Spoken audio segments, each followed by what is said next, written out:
Welcome back to the Miguel Zakova Show with me, Miguel Zakova. Y'all didn't expect 2 videos in 1 week, did you?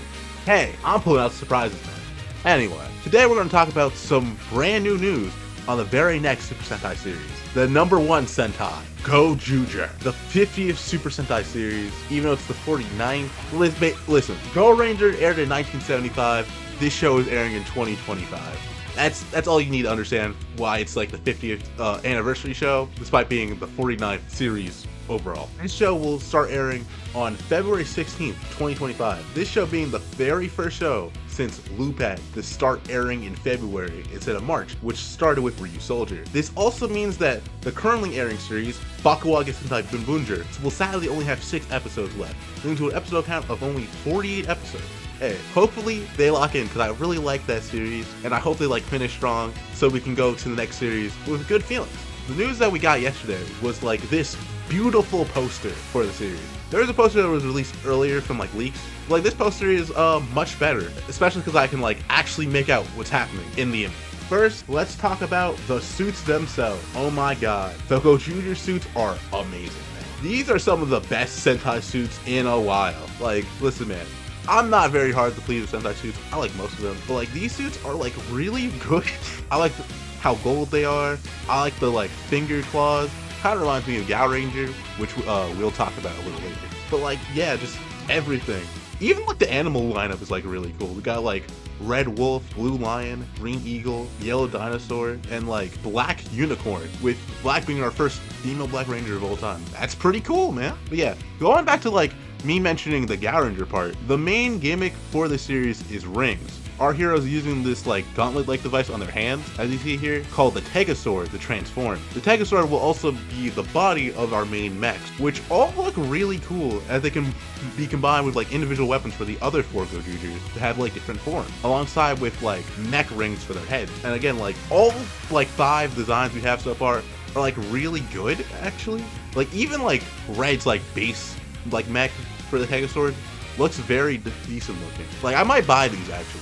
I really want them. Yeah, but again, to actually get back to why I said, oh, the Gal Ranger part's kind of funny, because look at these rings on the poster next to each Gozyuger. They're actually have the emblems of different Sentai. So far, on the poster, we have a Zyuranger ring, a King Oja ring, a Bunbunjer ring, and a Gal Ranger.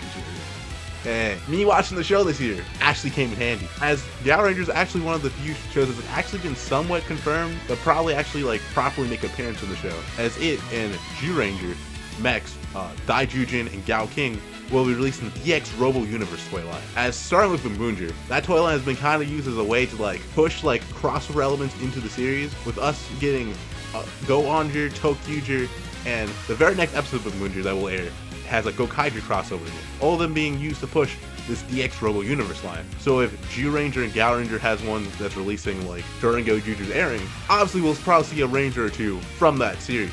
This is pushed even more with the plot description we have so far. Our plot description basically reading that the #1 monsters attack, friends and rivals, the ultimate battle between the squadrons. In this work, the Gozyugers will fight against enemies sent by the evil army. They are the #1 monsters, who are the best in all fields. The Gozyugers engage in various #1 showdowns with the #1 monsters and rescue people who have been mercilessly caught up in the conflict. At the same time, a battle breaks out over the Sentai rings, scattered throughout the poster's visuals, which I shared already. 5 Gozyugers are driven to fight to collect the rings, and they are all rivals competing for the rings. In addition to the 5, rivals of the powers of the previous Reds will appear one after another. Sentai versus Sentai, the enemies of the previous Reds and the Gozyugers. There can only be one #1.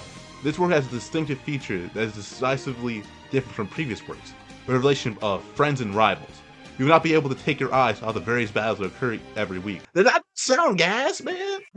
The thing I really think is interesting, the whole idea that the Gozyugers themselves will also be rivals to each other while also being a team. It kind of is like King Oja, where it's even though they're a team overall, they'll stand separately as rulers. But these guys are going to probably be way more antagonistic against each other.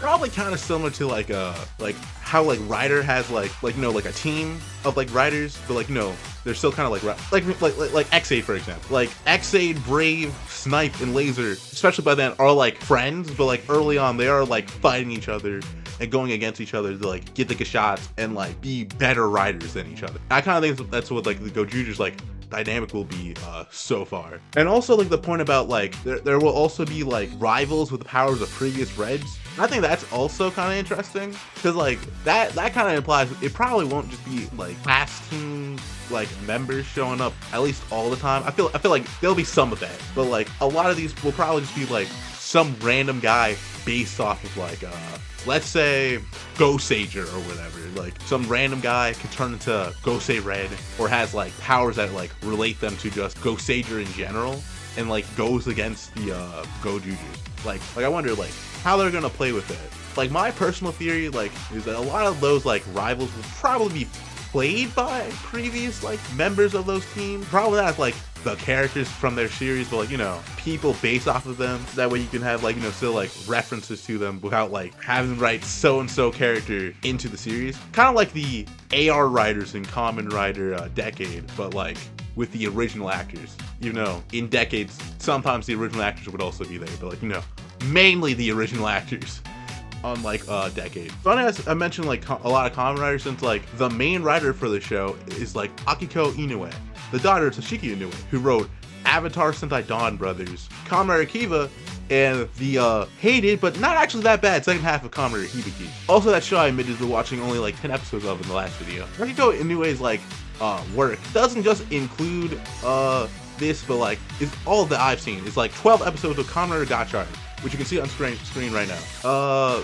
So like if you've seen my Gachard video, you know my opinions on Gachard. It's not good. Akiko Inoue's episodes being kind of like a mix of like that. Like out of these like 12 episodes, there's only one I think is really good enough to give me that much promise for like the series itself, which is just like 19, where Majade shows up, which is kind of funny because like the one confirmed female member of this team is also a unicorn based character. That's kind of interesting. The rest of these episodes are either just kind of like okay to me or like really bad, especially those last three. Even if like, to be fair, even like the greatest writer in the world probably couldn't save most of those like ideas and concepts by that point. So it may not entirely be her fault, but like again, not a lot of promise.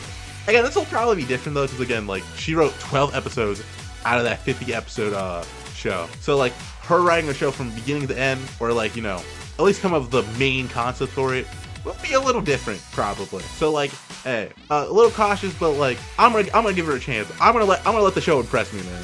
Or at least hope like the cameos are cool at the very least. Nothing else. Let's end this video by talking about like the character descriptions we have so far of our 5 like number ones. Our first guy is Gojo Wolf, who is an unsocial and foul-mouthed man. He's strong, somewhat violent, and he's difficult to approach. But overall, he is good at heart. So we probably have like kind of like a guy who has like a mean front, but it's probably like a decent like guy at heart. Hey, kind of like Decade, like I said earlier. That's kind of funny. Hopefully he's cool, man. Then we have Goju Leon, who, like the article says, in contrast, is a charismatic warrior who's kind of everyone, regardless of gender. Goju Leon is the only one of these characters who has not a defined gender yet. There being like theories that like they could be sort of like Rita from King Oji, where they also are not like a girl or a boy, which I think that's kind of a cool trend to like continue on in like later shows. Also, out of the 5 Gojuger suits, Goju Leon has like the coolest suit. So hopefully, regardless of like who plays them or like what gender they are, they're the coolest character in the show. Because I want to rep a character who is a lion-based ranger and is blue.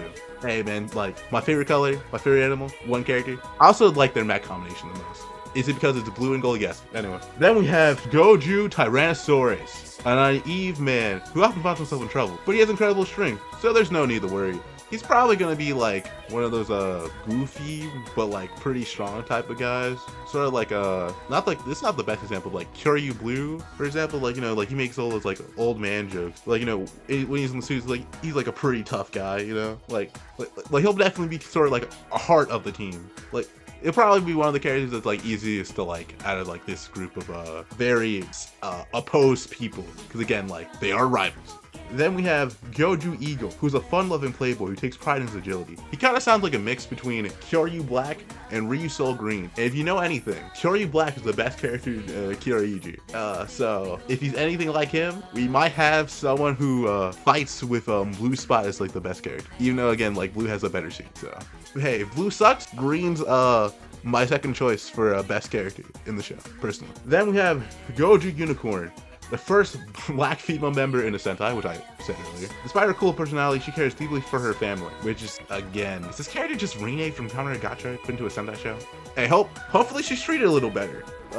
Again, like, she is the only confirmed female member of the cast, unless, like, Goju Leon is played by like a female actress, but again, that doesn't mean like they're a female in the show. That just means there's like 2 actresses. But hey, like Goju Leon could be like not a boy or a girl, but played by a guy. So hey, but yeah, again, like these all sound like pretty cool characters, which depending on how they're written, could be like pretty fun to watch for a year. Especially like, you know, how they balance with all the Sentai anniversary elements for the 50th anniversary. So yeah, overall, I'm really hyped for Gojuju. Even though the writer kind of lowers the hype a bit, everything else, it screams right up my alley, man.